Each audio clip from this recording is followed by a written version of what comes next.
नमस्कार, मी दीपा फल्ले. मनस्वी समुपदेशन आणि विविध मार्गदर्शनमध्ये आपलं स्वागत करते. आपण विविध मानसिक समस्या आणि अनेक मार्गदर्शनपर गप्पा आपण या चॅनलवर करीत असतो. अजूनपर्यंत जर तुम्ही माझ्या चॅनलला सबस्क्राईब केलं नसेल तर प्लीज सबस्क्राईब करा आणि हा व्हिडिओ जर तुम्हाला आवडला तर नक्की लाईक आणि शेअर करा. आज आपला विषय असणार आहे कृतज्ञतेचे महत्त्व. म्हणजे आपण आपल्या आयुष्यामध्ये प्रत्येक गोष्टीच्या बाबतीत म्हणजे जे काही आहे आपल्या लाईफमध्ये सर्वच गोष्टी असतील त्याच्यामध्ये, त्या बाबतीत आपण कृतज्ञ कसं राहिलं पाहिजे आणि का राहिलं पाहिजे आणि त्याचे काय परिणाम असतात ह्याबद्दल आपण चर्चा करणार आहोत.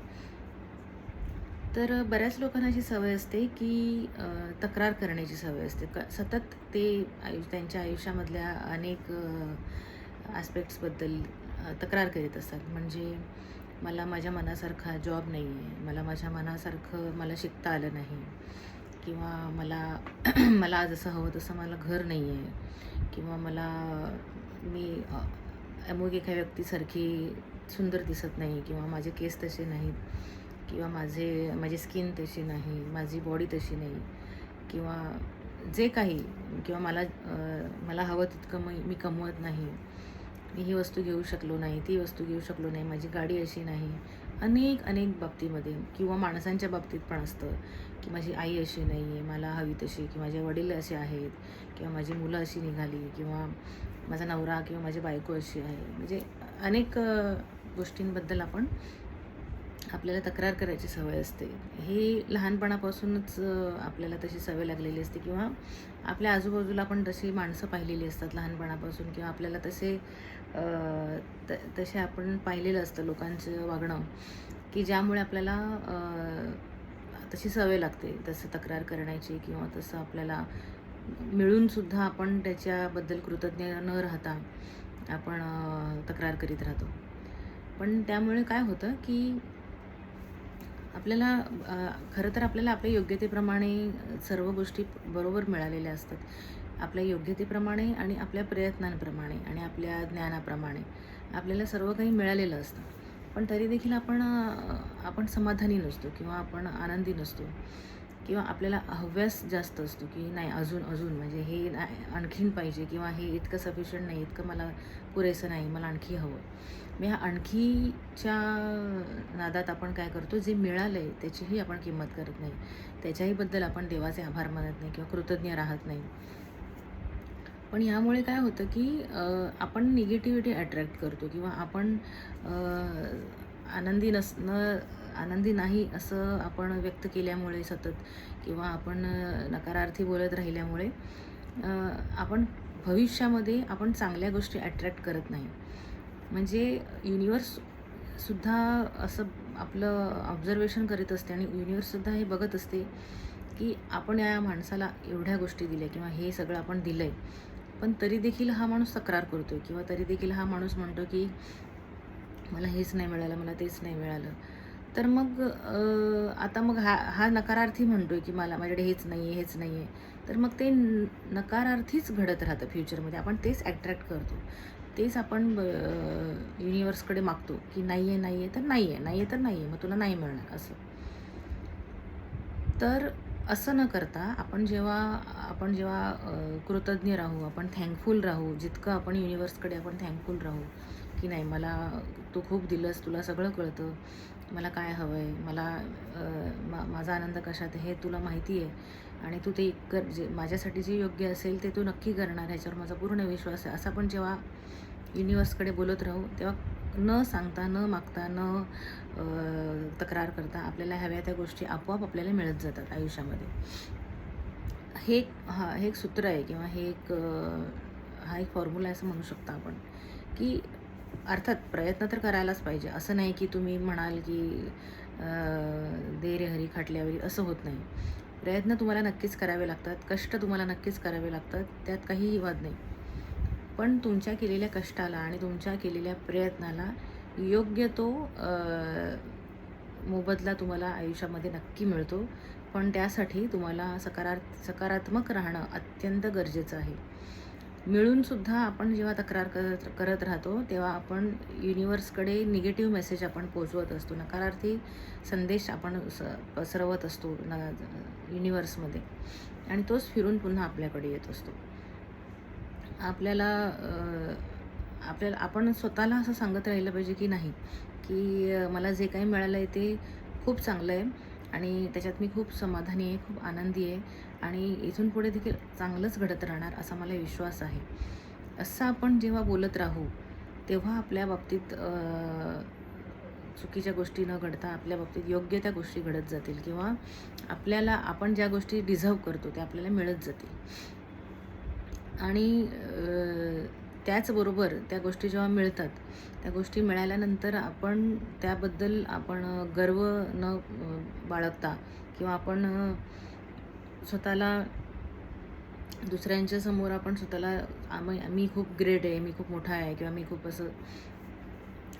असं आपण स्वतःला न प्रेझेंट करता, आपण जितके आपले पाय जमिनीवर ठेवून जितकं आपण डाऊन टू अर्थ राहू, जितकं आपण साधे सिंपल चांगल्या विचारांचे आपण राहू, दुसऱ्यांच्याबद्दल चांगला विचार करू, बद्दल आपण कधीही वाईट न चिंतू, किंवा दुसऱ्यांवर आपण जेलसी न करता, कुठल्याही प्रकारची शर्यतीत न उतरता आपण त्यांच्यासोबत एक मैत्रीपूर्ण व्यवहार आपण बाळगू, तेव्हाच आपल्यासोबत चांगल्या घटना घडतील. आणि त्यासाठी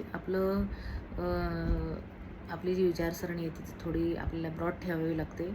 आपल्याला आपली जी फॉरगिव्हिंग पॉवर आहे, माफ करण्याची जी आपली क्षमता आहे ती आपल्याला वाढवावी लागते, किंवा विसरण्याची म्हणजे निगेटिव्ह गोष्टी, लोकांच्या निगेटिव्ह वागलेल्या गोष्टी, न आवडलेल्या गोष्टी, झालेले अपमान, किंवा दुसऱ्यांचं चुकीचं वागणं, हे सगळं आपल्याला विसरता आलं पाहिजे, त्याला माफ करता आलं पाहिजे, किंवा ते आपल्याला सोडून देता आलं पाहिजे की ठीक आहे, काय हरकत नाही. समोरचा माणूस वागतो तो त्याच्या बुद्धीप्रमाणे वागतो, तो त्याच्या अकलेप्रमाणे वागतो, आणि तो तसा वागला म्हणून मी त्रास करून घेणं चुकीचं आहे. आपण तो तसा वागला म्हणून त्या घटनेच्या वेळेला, त्या समस्येच्या वेळेला, किंवा त्या परिस्थितीच्या वेळेला आपण कसं वागायचं हे आपण ठरवायचं, किंवा आपण त्याच्यावरून कसा मार्ग काढायचा, त्याच्यातून आपण कसा तोडगा काढायचा आणि तो प्रश्न सोडवायचा, हे आपल्या हातात असतं. की ना की आपण तो प्रश्न सोडवता येत नाही, किंवा त्या वेळेला त्या माणसाने आपल्याला मदत केली नाही, किंवा त्यावेळेला त्या माणसाने आपल्याला त्रास दिला म्हणून आपण त्याचा बदला घ्यायचा, किंवा त्याचा सूड घ्यायचा, किंवा ते मनात ठेवून आपण त्याला आयुष्यभर त्याला टोचत राहायचं, असं हे करणं चुकीचं आहे.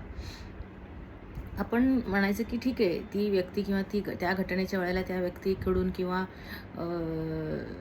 त्या माणसाकडून आपल्याला मदत मिळणार नाही आहे असं लिहिलं असेल कदाचित, त्यामुळे ते घडत नाही आहे. आपल्याला तो प्रश्न आपल्यालाच सोडवायचा, आणि कदाचित देवाने अशी माणसं देऊन, किंवा देवाने अशा परिस्थितीत आपल्याला नेल्यामुळे कदाचित आपल्या स्ट्रेंथची टेस्ट देव घेत असेल, किंवा आपल्या क्षमतेची चाचणी होत असेल, आणि आपल्याला आपली पॉवर किंवा आपल्यात लपलेल्या ज्या क्वालिटीज आहेत त्या बाहेर येण्यासाठी असं घडलं असेल. आणि खरंच असं असतं, म्हणजे आपल्याला अशा वेळेलाच कळते की आपण नेमकं आपल्याकडे किती सामर्थ्य आहे, किती टॅलेंट आहे, हे आपल्याला अशा वेळेलाच कळते जेव्हा संकट येतं. त्यामुळे ते टेस्ट करण्यासाठी आणि ते आपले लपलेले गुण बाहेर काढण्यासाठी अशा घटना आपल्या लाईफमध्ये घडत असतात, आणि त्या आपण पॉझिटिव्हली फेस केल्या पाहिजेत आणि पॉझिटिव्हली घेतलं पाहिजे. आणि जेव्हा आपण अशा घटनांना सामोरं जाऊन आपण लढत राहू ना, तितकं देव तुम्हाला तुमच्या सकारात्मक दृष्टिकोनासाठी तुम्हाला रिवॉर्ड्स देत असतो. रिवॉर्ड्स म्हणजे तुम्हाला त्याचा मोबदला देत असतो. तुमच्या कष्टाचं, तुमच्या स्ट्रगलसाठी, तुम्हाला तुमच्या मेहनतीसाठी, तुमच्या प्रयत्नांसाठी तो नक्की आपल्याला चांगलं फळ देत असतो. फक्त आपल्याला सकारात्मक राहणं खूप गरजेचं आहे, आणि जे मिळतं ते मिळाल्यावर आपण त्याबद्दल कृतज्ञ राहणं अत्यंत गरजेचं आहे. म्हणजे बऱ्याच लोकांना असं असते की फायनान्शियली बऱ्यापैकी स्ट्रॉंग असतात, फायनान्शियली व्यवस्थित त्यांचं सगळं सुरू असतं, त्यांचं स्टेटस पण चांगला असतो, तरी त्यांना रडत राहायची सवय असते. नाही पैसेच नाही आहेत, नाही जमतच नाही आहे, कमीच पडतात, पगारच संपला, खर्चच खूप होतो आहे, म्हणजे दुसऱ्याला असं ऐकवत राहतात ते सतत. किंवा खिशात भरपूर पैसे असतील, बँक बॅलन्स पण भरपूर असतो, पण तरीही दुसऱ्याला असं ऐकवून त्यांना असं दुसऱ्याला गिल्ट देण्याचं एक सवय असते, किंवा दुसऱ्याला असं वाटलं पाहिजे की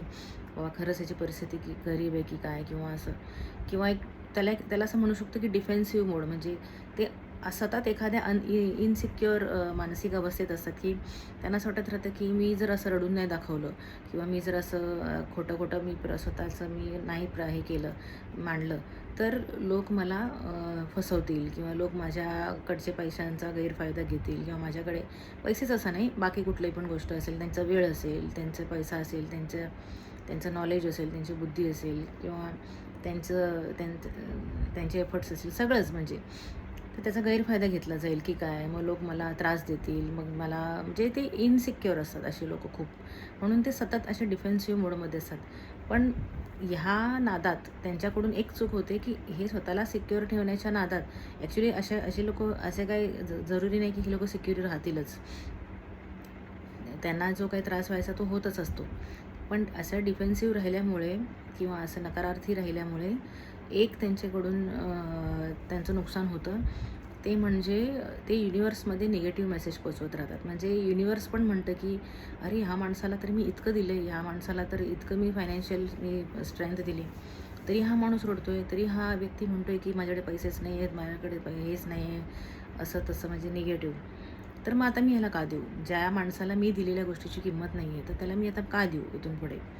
किंवा हा बघावा तेव्हा हा रडतच असतो. म्हणजे अशा पद्धतीने त्यांचं नुकसान होत राहतं आणि अशा पद्धतीने ते चुकीच्या गोष्टी अट्रॅक्ट करतात आणि सकारात्मकतेपासून दूर राहिल्यामुळे त्यांच्याच प्रगतीत ते स्वतःच अडथळा बनतात. त्यामुळे आयुष्यात नेहमी नॉट ओन्ली पैसा, म्हणजे आपलं शरीर असेल किंवा आपण आपल्या बॉडीबद्दल पण म्हणतो की नाही मला हाच रोग आहे, मला हाच आजार आहे, माझं वजनच कमी नाही होत आहे किंवा माझे केसच गळत आहेत किंवा माझं डायबिटीज, शुगर माझी कमीच नाही होत आहे किंवा म्हणजे जे काही आपल्या बॉडीमध्ये जे पण आपल्याला न आवडणाऱ्या गोष्टी असतात किंवा आजार असतात, त्यामागे सुद्धा आपली 70-80% आपली मानसिकता जबाबदार असते. जोपर्यंत आपण स्वतःच्या मनात असं बोलत राहू स्वतःबद्दल निगेटिव्ह किंवा आपल्या शरीराबद्दल निगेटिव्ह, तोपर्यंत त्याच्यामध्ये इम्प्रूव्हमेंट होत नाही. जेव्हा आपण ठरवतो, जेव्हा आपण चांगलं बोलायला लागतो, सुरुवात करतो, तेव्हा आपल्याला फ्रेश वाटायला लागतं, तेव्हा आपल्याला आनंदी वाटायला लागतं, आपली मानसिकता सुधारते, आपल्या आजारातून लवकर लवकर सुटका व्हायला लागते. मोठ्या मोठ्या आजारांमध्ये सुद्धा आपण जोपर्यंत आपलं सकारात्मक विचार आपण बदलत नाही किंवा आपण मेडिटेशन करत नाही, तोपर्यंत आपण त्या आजारातून कितीही गोळ्या खाल्ल्या तरी आपण लवकर बरे होत नसतो.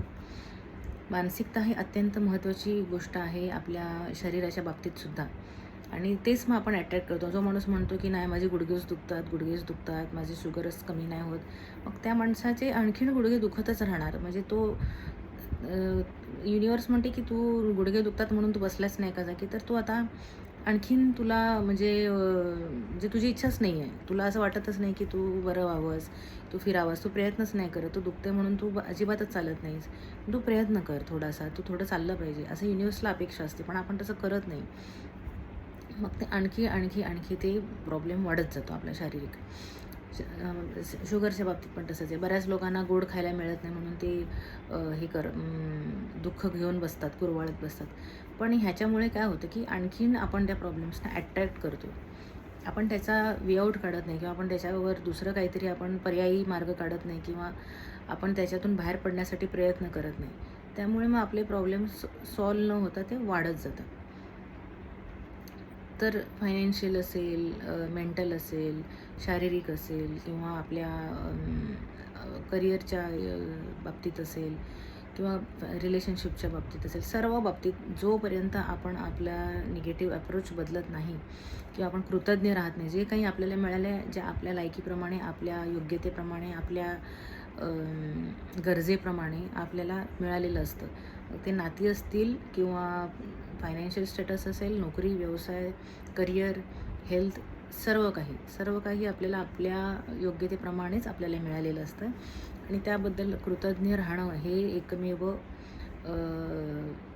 फॉर्म्युला आहे, सूत्र आहे की आपण कृतज्ञ राहणं आणि आनंदी राहणं आहे त्याच्यामध्ये आणि प्रयत्न करत राहणं. ह्याच्यातूनच आपण एक यशस्वी आयुष्य जगू शकतो सर्व बाबतीत. थँक्यू.